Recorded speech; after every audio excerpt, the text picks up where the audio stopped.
श्री गोपीनाथ के।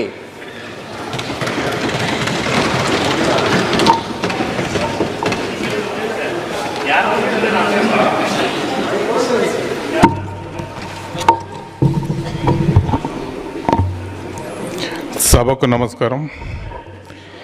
కె గోపీనాథ్ అనే నేను భారత పార్లమెంట్ లోక్సభ సభ్యునిగా ఎన్నికైనందున శాసన ద్వారా నిర్మితమైన భారత రాజ్యాంగం పట్ల నిజమైన విశ్వాసము విధేయత చూపుతానని, భారతదేశ సార్వభౌమాధికారాన్ని సమగ్రతను కాపాడుతానని, నేను స్వీకరించబో కర్తవ్యాన్ని శ్రద్ధాశక్తులతో నిర్వహిస్తానని దైవ సాక్షిగా ప్రమాణం చేస్తున్నాను. నండ్రి వనకం. జై తమిళనాడు.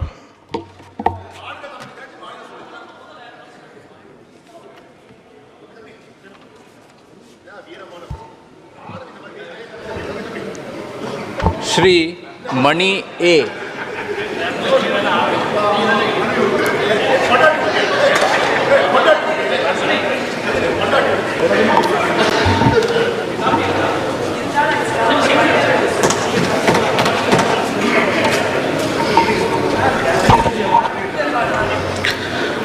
மக்கள் சபையின் உறுப்பினராக